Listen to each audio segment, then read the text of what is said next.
Yes. Oh, okay. I leave it for that, but it's actually, this actually did happen to me, and just to explain this one a little bit better, I'm describing somebody, but I was listening to him speak, and I actually did get aroused, I got wet, so it was just a moment. That happened to me before.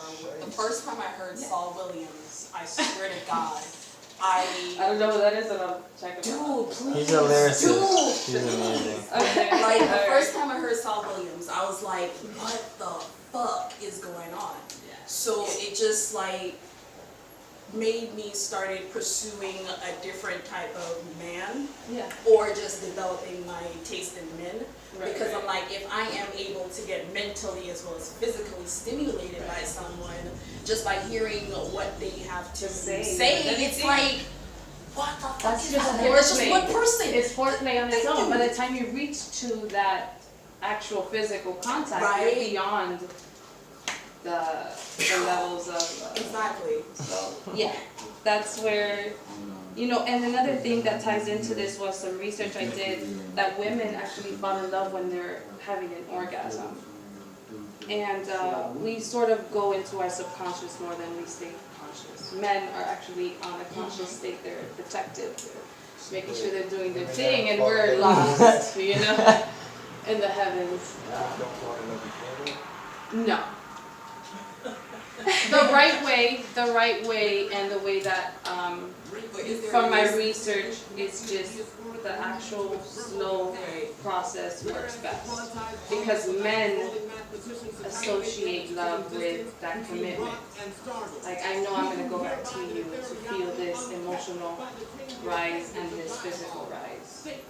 So the moment you give it to them too fast, they're like, oh, the validation's already received, you know? Unless you extend the validation, then you get a little. I'd rather walk up to a man and ask him for his opinion versus go on what Always. research says. No, Because- always. No, I I'm just not think- knocking it. yeah, I'm no, just saying because it's like in my experience, I've had lovers before, and I'm like, that's not how we think. Or I've had conversations with people, and I'm like, that is so not what I'm hearing. I feel as if love is an individual thing, and you can't quantify it, especially with numbers and tools. That's an interesting comment. I actually think that love unconditionally can be given to a lot of people, multiple people, and Yeah, you know, I can. and everybody Right. gets even the validation part or that extent of it. Can it be applied to any relationship on any level? You know, it's still even platonic.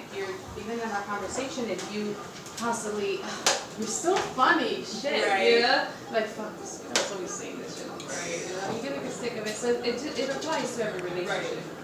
But extending that and growing into the form of, you know, the way we fall in love, because it builds a stronger bond, you know. And I ran into somebody who, luckily I ran into a few people. I've got an actual experience from like wisdom people, you know, like people who have wisdom, and he told me foundation of truth is the most important part. If you guys are not completely transparent with each other, it's just never work. And when people choose to live like that, you know, on their own terms, but Right. if you don't reach that level, then and you don't fix that foundation from the beginning, then you know it's gonna just tumble down at any moment.